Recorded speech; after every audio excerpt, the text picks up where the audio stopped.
Olá, sejam muito bem-vindos ao 4º episódio da temporada do podcast Aconteceu no Rio Grande do Sul, especial, uma temporada sobre o bicentenário da imigração alemã. E hoje nós vamos falar sobre doença, saúde, tratamento, médicos, parteiras, morte, velórios e o luto nas colônias alemãs. O nosso convidado é um pesquisador da imigração, vai a fundo nas coisas do cotidiano. Historiador Sandro Blume, muito bem-vindo. Olá, obrigado Stout pelo convite, né? E esperamos assim contribuir nesse ano que está tão focado nos 200 anos, né, da imigração alemã. Agradeço bastante o convite. Os tempos iniciais foram muito difíceis, não só para os alemães. O tratamento médico, acesso a profissionais especializados sempre foi muito limitado. Quando os alemães chegaram ao Rio Grande do Sul, para nós termos uma ideia, nem a Santa Casa de Porto Alegre estava em atividade ainda. Os alemães chegaram em 1824, a Santa Casa só começou a atender 2 anos depois, nos primeiros prédios. Quem fazia o atendimento dos alemães nos primeiros tempos? Pois é, isso é uma questão bastante pertinente e geralmente essa questão da saúde, da doença, sempre foi uma questão assim não muito levada em consideração, muito estudada pela historiografia. E o que ocorre? Porque sempre se preferiu assim estudar assim assuntos mais agradáveis, vamos dizer, né? Ninguém gosta muito de falar de doença e de morte. Doença e morte sempre foi um pouco tabu. E é, na verdade, um reflexo da sociedade, né, dos dias de hoje. Na época, não. O que nós temos? Um ambiente, assim, bem saturado de nascimentos, né, de fecundidade, mas também de doenças. Tanto que muitos imigrantes, o número de imigrantes que saía lá da Alemanha, né, dos portos lá do norte, era um número tal, e aqui chegavam mais ou menos, porque muitos tinham nascido durante a viagem e outros tantos perecido, tá? Morrido e sepultados no mar mesmo, né? Isso é uma questão assim muito pertinente também, se a gente observar as cartas que são enviadas daqui para a Alemanha e que vem da Alemanha para cá, se percebe que a saudação é uma saudação muito verdadeira. Sabe? Saúdo-vos, espero que essa missiva ou essa carta vos encontre com saúde, né? Essa era a expectativa, saber como estava o estado de saúde daqueles que tinham vindo para cá e de quem tinha permanecido na Alemanha. Por isso que eu acho bastante pertinente, né? Nas primeiras levas, nesse ambiente saturado, né, de natalidade de morte, nós tivemos a presença do Dr. João Daniel Hillebrand vindo, né? Na terceira leva, ele vem na condição de médico, né? Acompanhando os imigrantes. Lógico, ele atua aqui na colônia como médico, é também diretor da colônia e faz parte do exército também. Ele ocupa, assim, múltiplas funções, né? Na verdade, é uma grande liderança da colônia alemã, né, de São Leopoldo, como depois outros viriam a ser, mesmo não estando morando em São Leopoldo, né. Ele teve um papel importante, inclusive, para o sucesso da colônia alemã. Sim, planejamento estratégico, isso tudo coube a ele, né, fazer esse intercâmbio junto às autoridades, ficou do lado imperial, inclusive, como comandante de tropa do exército, né? Na questão da Revolução Farroupilha, né? E sempre fez aquele papel, assim, de angariar colonos para as tropas imperiais, né? Sabe? Trouxe, assim, também a questão da importância de ser fiel ao império, né? Ressaltando essa oportunidade que os alemães estavam tendo aqui no sul do Brasil, né? De permanecer fiel ao império e lutar para que obtivessem êxito na Revolução. Sim. Né? E ele fazia o atendimento dos pacientes de São Leopoldo em casa? Sim, fazia. em São Leopoldo. Era bastante raro ele fazer deslocamento longo, né, para fazer um atendimento. O paciente geralmente tinha que procurar ele em São Leopoldo. O que não era fácil, porque sair de colônias distantes, sem estrada... Sim, é bem complicado. Isso é uma questão, assim, se a gente for analisar essa questão da doença, da saúde, quem tinha mais recurso, mais condição financeira para buscar um suporte médico, né, na verdade, era mais onerado quanto ao sofrimento. Sabe? Quem tinha mais condições sofria mais. Quem não tinha condição financeira de buscar suporte médico sofria menos em casa, porque recebia o conforto em casa, um conforto paliativo, né, para não sentir dor. Recebia as visitas dos vizinhos, da comunidade, lá no interior das picadas. Enquanto que aquele que fazia deslocamentos, buscava suportes, né, ele era colocado dentro de uma carroça, depois ia num trem, ia para um barco. Me lembro do meu bisavô, Rodenbusch, lá de Picada Café. Ele tinha câncer no estômago. Ele buscava suporte em Santa Maria, né? Linha Imperial com o Dr. Nelson.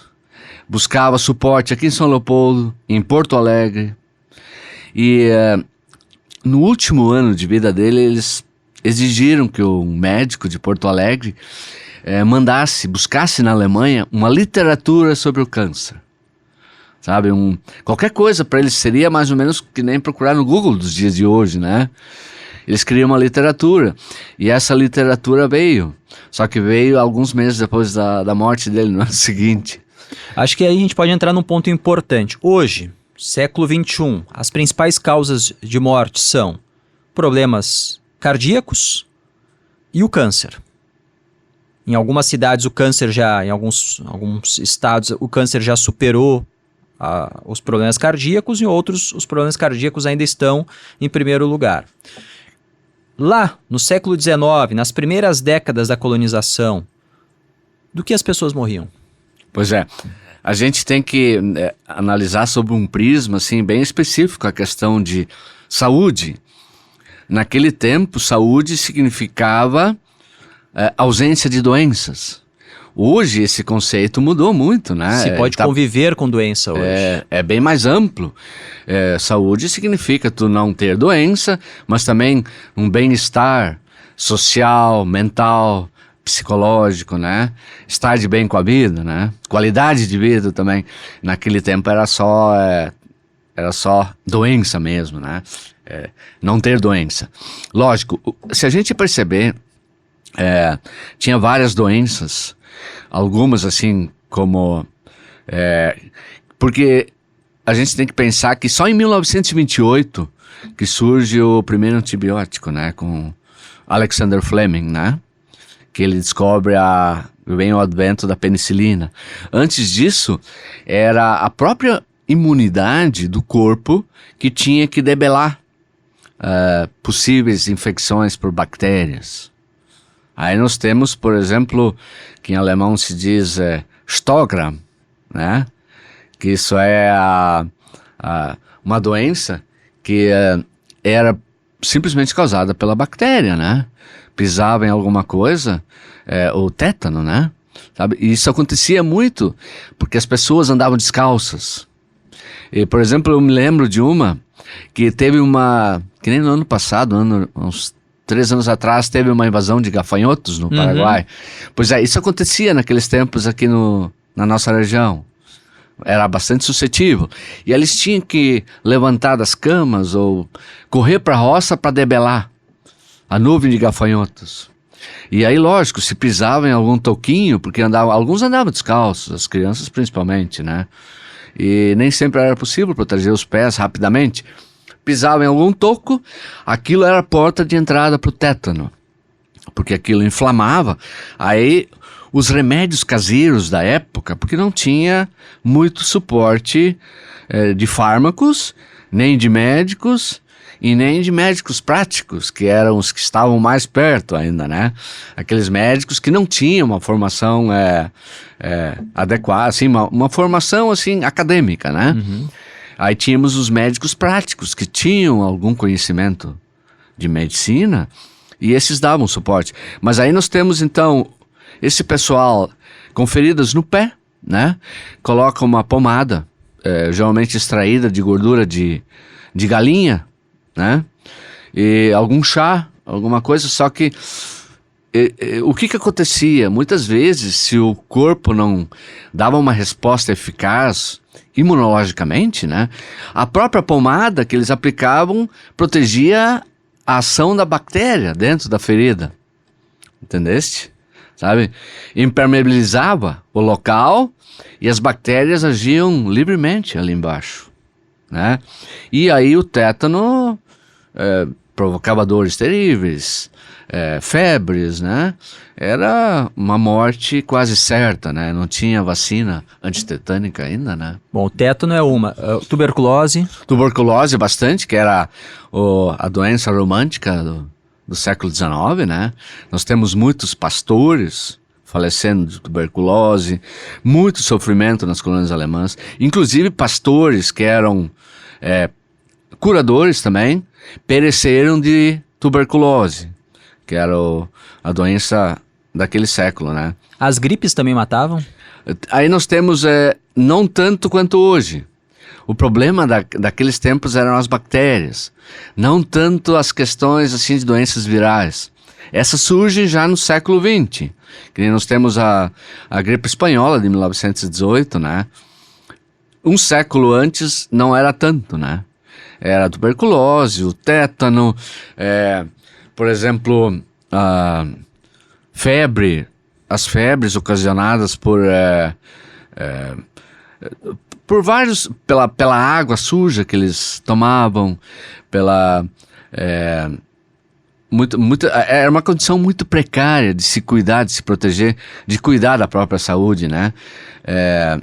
Aí nós temos a tifo, por exemplo, a febre tifoide, né? Que era um contato assim com água suja, água do poço, a proximidade, porque naquele tempo as casas dos colonos geralmente eram em cima do estábulo, dos bois, as vacas, a convivência entre chiqueiro, estábulo. Não era um ambiente saudável. Não, a convivência era muito próxima.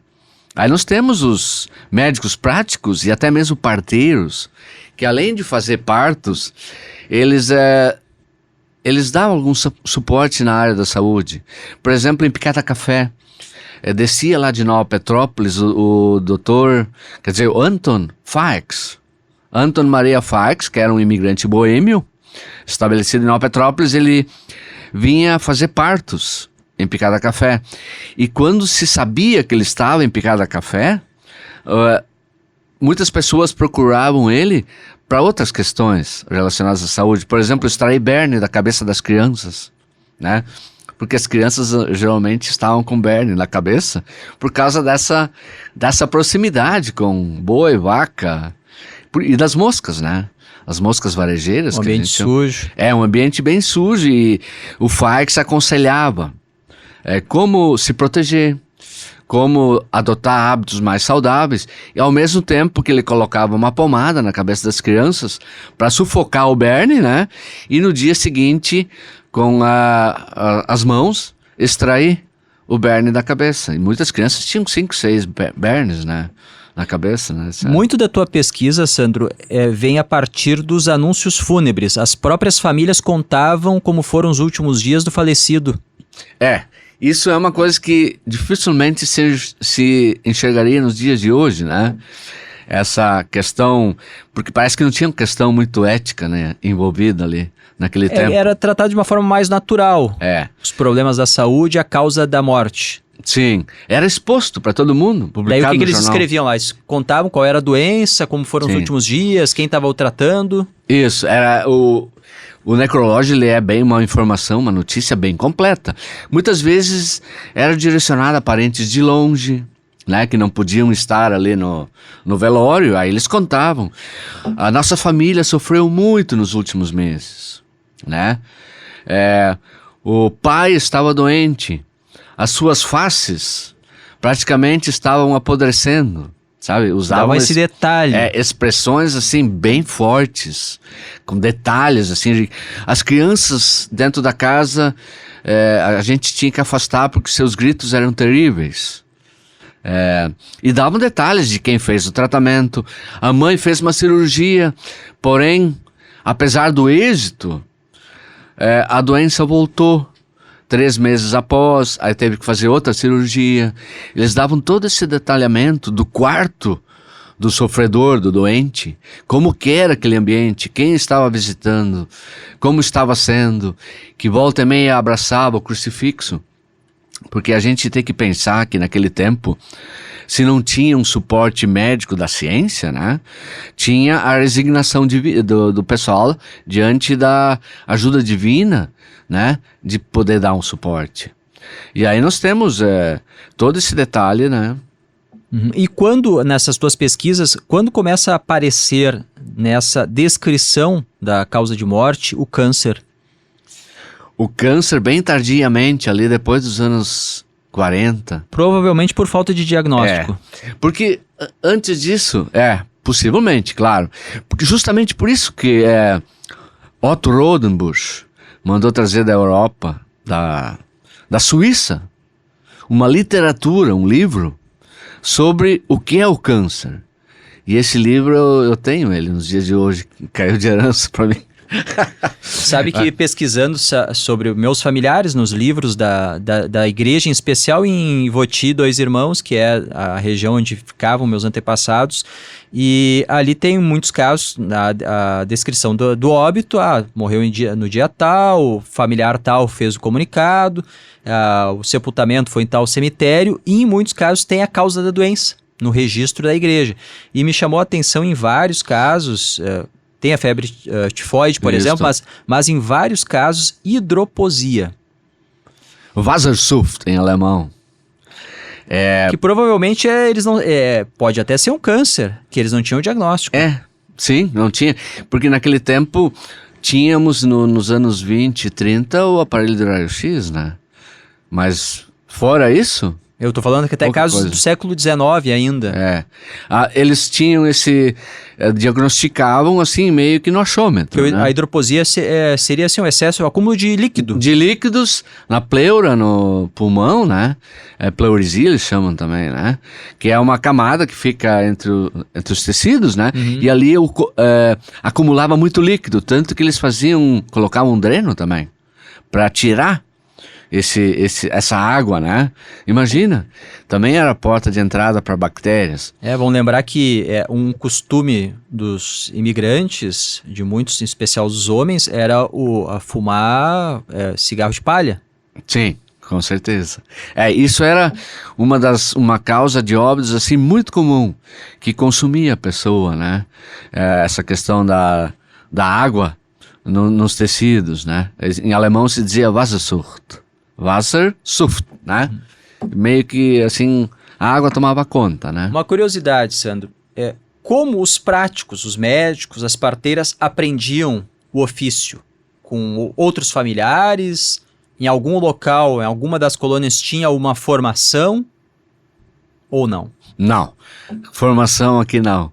Só em Porto Alegre depois surgem as faculdades. Bem mais tarde. Já bem na mais virada, tarde, a gente está falando da virada do século XIX para o XX. Sim. No século XIX, quem tem o conhecimento traz ele da Alemanha. Tá? Lá tinha os cursos rápidos de médicos naturalistas, tipo o Dr. Gabriel Schlatter, que atuou em Estrela e na Feliz, inclusive instituiu uma escola de parteiras. O Dr. Gabriel Schlatter fez um desses cursos. Outros tinham experiência como médicos e enfermeiros do exército, na Alemanha, né? Porque a gente tem que lembrar que quando vieram, os alemães não eram só colonos, né? Vieram também camuflados soldados, né? E aí, nesse ambiente militar, a gente tem vários enfermeiros, né, e médicos que tiveram um curso incipiente, vamos dizer, não tiveram uma formação acadêmica, né, normal, né? E esses trazem o conhecimento, só que lógico, nós temos aqui um positivismo no Rio Grande do Sul, depois do advento da República. Júlio Castilhos e Borges de Medeiros, eles incentivam esse pessoal que tem conhecimento em várias áreas, né? O positivismo, ele incentiva as práticas dos profissionais liberais sem atentar muito ao diploma, né? Aí depois em 30 esse pessoal começa a ter problemas, esses médicos práticos, porque eles não têm um diploma adequado, né? Teria que ter sido revalidado e não foi. Gabriel Schlatter foi um que se recusou a revalidar, até mesmo se recusou a aprender o português, né?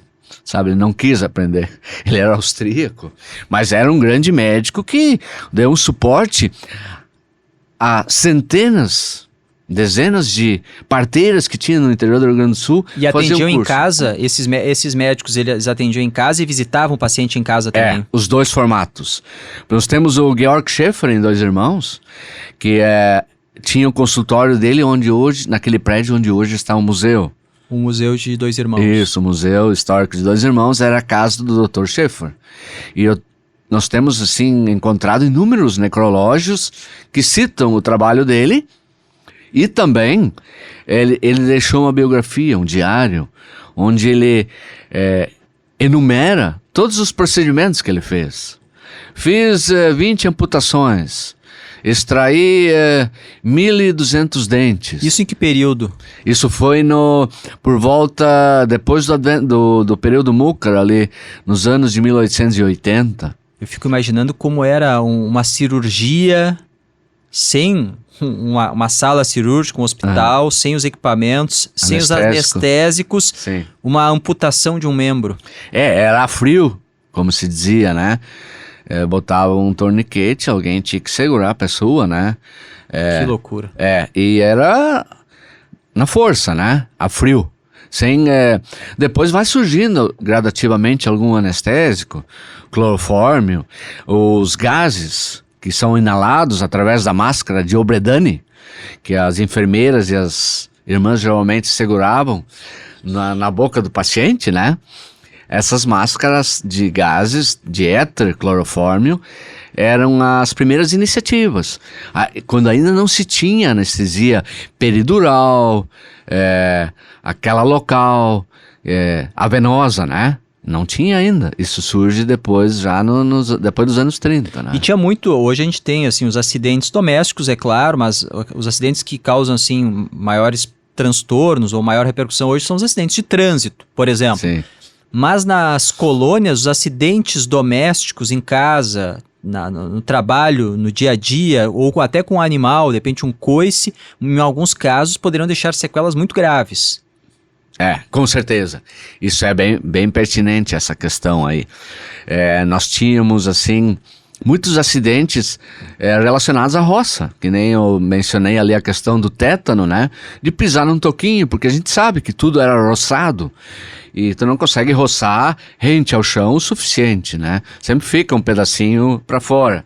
Aí pisavam ali dentro, pessoas andando descalças, muito coice, derrubada de árvores principalmente. Tinha que conquistar a roça, a lavoura, junto ao mato, a floresta, né? E daí pessoas esmagadas por árvores. Pessoas esmagadas, tiveram que amputar pernas, por quê? Porque as pernas estavam estraçalhadas, porque uma árvore tinha caído em cima, né?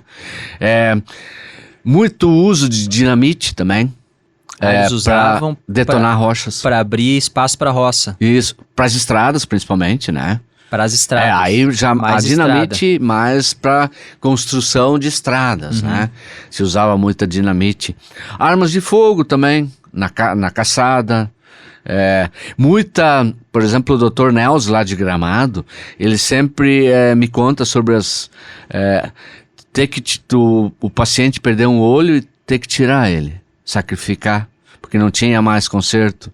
Isso por causa da pólvora, né? Da dinamite. A gente ouvindo teus relatos percebe o quanto a medicina evoluiu em 200 anos. Sim. E como a vida de hoje, a nossa, é muito mais fácil do que a dos nossos antepassados, de origem alemã e de todas as origens. Sim. Sim. Os hospitais, quando começam a surgir nessa região das colônias? por volta de 1930. Só por volta de 1930, mais de 100 anos depois do início da imigração. Sim, com certeza. E as iniciativas são das congregações religiosas. Primeiro onde? Normalmente, por exemplo, o Hospital Regina de Novo Hamburgo é dessa época, 30. Nós temos o hospital lá de Dois Irmãos, São José, que era das irmãs do Imaculado Coração de Maria, irmãs Santa Catarina em Novo Hamburgo, irmãs franciscanas no Hospital Centenário de São Leopoldo. São várias congregações, mas também esses médicos que vêm para cá tardiamente ali no começo do século XX, fugindo de perseguições na Europa, né? Principalmente judeus, independente se fossem da Alemanha, ou da Áustria, ou da Suíça, ou da Hungria, principalmente desses países, né? Polônia também. Nós temos muitos médicos do centro da Europa ali que chegam nessa época e fundam hospitais. Clínicas, primeiramente clínicas, né? Do consultório parte para uma clínica e depois transformam essa clínica num hospital maior. Aí nós temos, por exemplo, em Estrela, o Dr. Alexander Snell constituindo um hospital que permanece até os dias de hoje. Lajeado, a mesma coisa, o Hospital Bruno Born, né? Hospital São José, Hospital Regina de Novo Hamburgo, né? As irmãs de Santa Catarina. Sim. O Dr. Metzler deu um suporte muito grande para as irmãs de Santa Catarina para fazer o Hospital Regina acontecer, né? Quero aproveitar os nossos últimos minutos para falar sobre como os nossos antepassados nas colônias alemãs lidavam com a morte, como eram os velórios e enterros. Mudou muito? Isso é uma mudança, assim, muito significativa, né? Eu percebo, assim, que hoje a morte, antigamente, naquela época, era mais, assim, vivenciada como um todo pela comunidade, né? Era um acontecimento muito grande. As crianças tinham acesso, não era escamoteado. As crianças não tinham muito acesso a questões relacionadas à sexualidade, mas tinham, assim, vivenciavam de forma mais aberta a questão da morte. Hoje em dia se inverteu isso.